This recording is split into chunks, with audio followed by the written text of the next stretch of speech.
This is Jose Merino, Editor-in-Chief of the Neurology family of journals.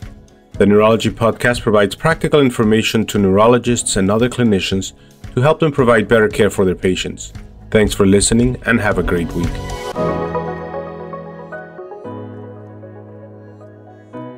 Hey, this is Jason Crowell from Norton Neuroscience Institute in Louisville, Kentucky. Thanks for listening to today's Neurology podcast.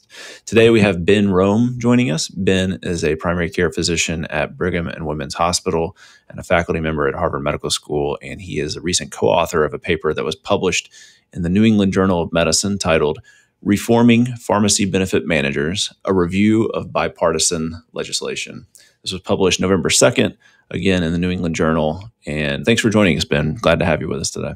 Thanks for the invitation. Really happy to be here. So to our audience, we've covered drug cost on this podcast several times over the last couple of years. We have closely followed the work of ICER, so the Institute of Clinical and Economic Review. We've had Steve Pearson, their outgoing president from ICER, on the podcast many times before. And I want to plug our Neurology Recall episode from June of 2021 if you want to hear more about the ICER analysis of aducanumab, which was the drug that came out for Alzheimer's a few years ago. But today we're talking about pharmacy benefit managers. And so, Ben, I'm going to tell you what I think I understand about pharmacy benefit managers, and then just correct me when I say something wrong, and we'll use that as our context. So my patients have insurance policies, and my understanding is that when my patient has an insurance policy, the insurer is basically farming out the entire management of their prescription drug program to these entities called pharmacy benefit managers. And my understanding of what they do is they essentially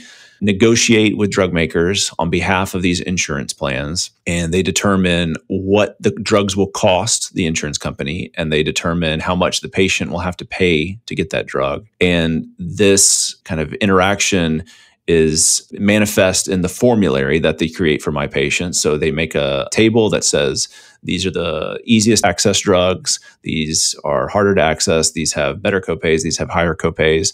And so they are doing kind of all that work of determining how easy and hard it is for patients to access drugs. Is that fair? Yeah, I think that's absolutely fair, Jason, and a really nice description. PBMs are, in every sense of the word, middlemen in the way that prescription drugs get to patients. They negotiate with drug manufacturers. They negotiate with pharmacies to make sure pharmacies get paid for drugs. And as you said, most of the time, employers and health insurers essentially outsource all of that work to the PBM. So they're sitting in the middle. And patients have increasingly, I think, become aware of PBMs because of the high cost that they're paying for prescription drugs. And doctors and patients frequently run into trouble accessing expensive medicines, like they run into a medicine that's not on the formulary, or they run into medicines where it is on the formulary, but the patient out-of-pocket costs are going to be enormous. And I think that's why there's been a lot of attention placed here.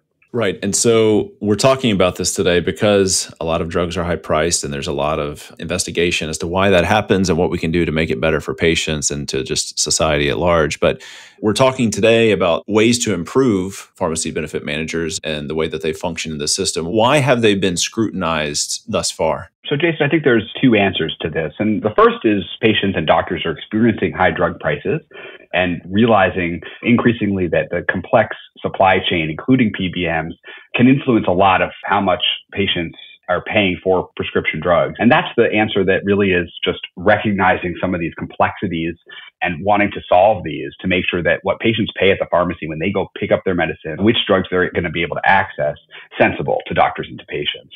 On the other side, pharmacy benefit managers do negotiate with pharmacies, and they also negotiate with drug manufacturers. And this year in particular, drug manufacturers have really been pointing a lot of attention at PBMs and really trying to pin a lot of the problems on high drug costs on PBMs. And that's in large part the fact that pharmacy groups and the drug maker groups have been putting a lot of attention here is in part why Congress is so heavily thinking about PBM reforms this year in particular.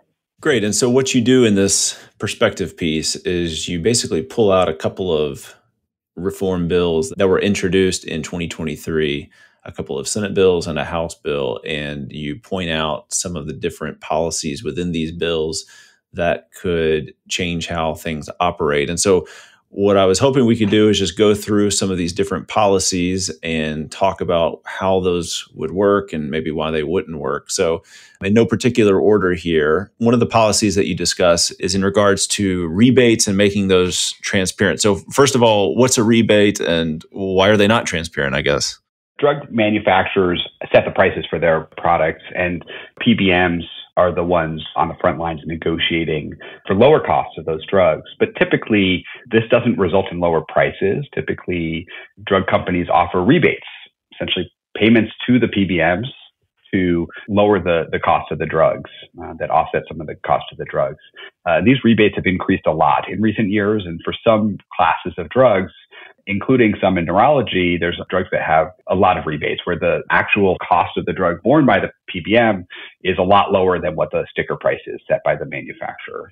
And the problem therein, right, is if my patient is paying some kind of co-insurance that is based on the list price rather than this rebated price, then they're not actually seeing the benefit of those rebates. Is that right? That's exactly right. So you can imagine if a drug priced at $1,000, but the PBM has negotiated a $500 rebate, really the drug costs $500, right, to the system.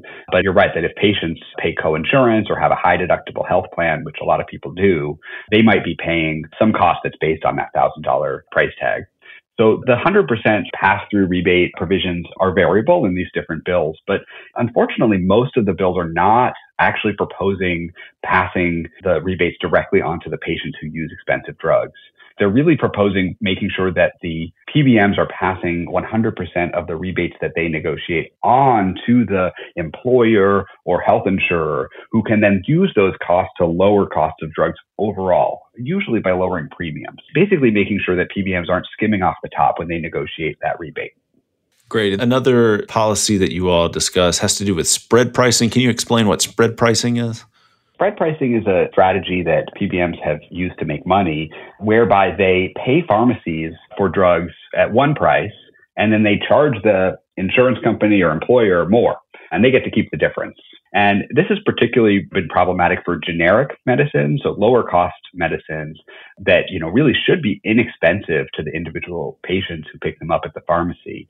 The problem is if in a spread pricing model, it might be that the cost that the patient sees is a lot higher than what the cost is of the actual drug to the pharmacy. And this has really been highlighted by some consumer-facing pharmacies this year. So Mark Cuban has a new pharmacy that launched in 2023 that basically provides consumers with a direct look at what it costs them to acquire the drug and how much they're selling it for with a small markup. And this has raised a lot of, I think, pressure on some of these spread pricing models where the costs don't necessarily align with what patients are paying. So this has also been a big problem in Medicaid, where a bunch of state Medicaid programs have realized that they're probably overpaying due to some of these spread pricing models. And so several of the bills would eliminate spread pricing as an option, either in Medicaid or more generally in Medicare and for privately insured patients. What else should we know about the transparency of pricing, right? So this is one of the reasons we followed ICER's work so closely, is because we're all trying to really understand what a drug is worth.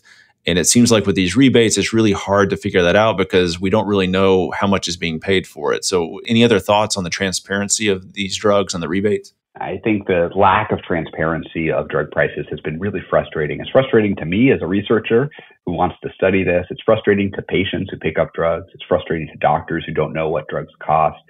I think these bills do, at the margins, try to get around some of that transparency by making sure that PBMs at least have to tell the insurance companies they work with how much they're negotiating in rebates for the drugs. It is, totally ridiculous if I'm an employer and hiring a PBM to not be able to know sort of how much I'm paying for each of the drugs that the PBM is reimbursing. And that policies will solve that. They won't necessarily improve transparency for doctors and patients who pick up drugs. The rebates that are negotiated are still going to be secret.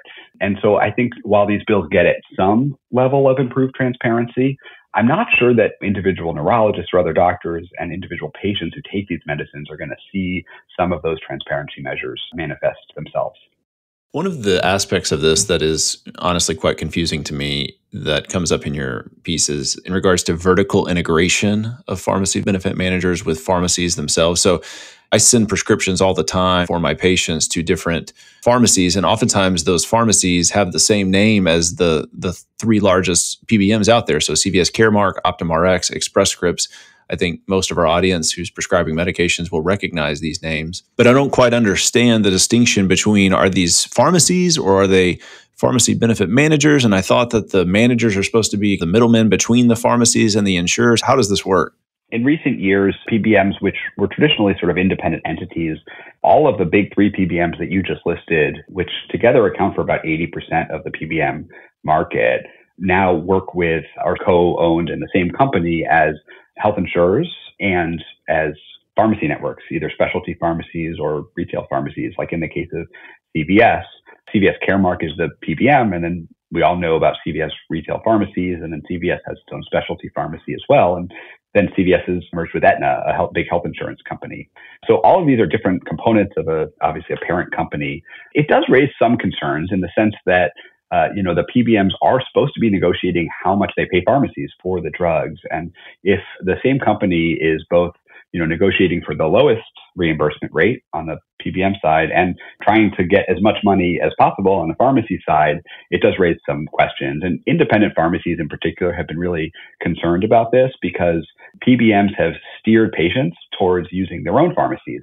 So a lot of neurologists and doctors and folks listening to this will know that oftentimes patients pay lower out-of-pocket costs if they get their medicines delivered, home delivery, through CVS Caremark or Express Scripts or one of the PBM-owned pharmacies. And this is essentially steering, right, of the PBM telling the patient to use their own preferred pharmacy to fill the medicines. And that raises concerns for me about whether consumers are actually getting the best prices for those drugs. We're recording this on December 15th. And just in the weeks leading up to us recording this interview, the U.S. House passed some legislation that addresses PBMs. What was included in this bill that was passed in the House? The House bill passed on the floor on December 11th, and it includes a couple of provisions. It includes some of the transparency pieces we talked about where the PBMs have to be transparent with the employers about how much they're paying for different drugs. And it also includes spread pricing ban in Medicaid. So any PBMs that contract with state Medicaid programs will not be able to use spread pricing. But it doesn't include some of the larger reforms that have been thrown around, and particularly in the Senate. And so we'll see what ultimately gets agreed upon by the folks in Congress. And we're coming up on the end of the year when they will likely include some PBM reforms in a package. I think the fact that some of these reforms actually got through a full House floor vote with a pretty sizable majority means that there's a lot of appetite to get something done. But exactly what happens at the end, I'm still just waiting to see. Great, Ben. So what should we look forward to in the future? You've talked about lots of different policies. Do you think any of these are more likely than others to win out? Or do you think that there's potentially other policies that could address PBMs that we haven't discussed today? I think the real question that patients and doctors are going to face is, are they going to notice a difference from these reforms? Are drug prices going to go down? Are patients going to be able to afford their medicines? And I think we wrote about this in our paper that I'm not sure that these are the right reforms that really target some of the parts of the problem that really bother patients. The margins, there might be some improvements. I think ultimately what people want is lower costs for their medicines and better coverage from their insurance companies. And I think that we're going to see a lot roll out over the next few years, particularly policies from the Inflation Reduction Act, which passed last year. And those policies will actually allow Medicare, which covers most older adults, to negotiate prices for some drugs. And we'll see, really some substantial, probably lower prices for some important medicines as a result of that. So there's going to be a lot of moving parts over the next few years on both the side of the PBMs and drug pricing more generally. Clearly, even though Congress has taken a lot of action, more than they've done in the past, there's a lot more to do. Terrific. Ben, thanks for joining us today to discuss this. Again, we've been discussing the perspective piece that was published in the New England Journal of Medicine on November 2nd. The title of the piece is Reforming Pharmacy Benefit Managers, a Review of Bipartisan Legislation. Ben, thanks so much for joining us today. Really appreciate it. Thanks for having me, Jason.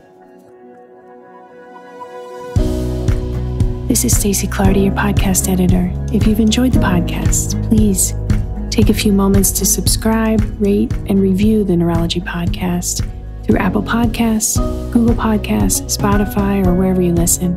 And remember, you can always head to neurology.org/podcast for our full list of past episodes. Or you can also search by keyword in your podcast app for any neurology-specific topics you want to learn about.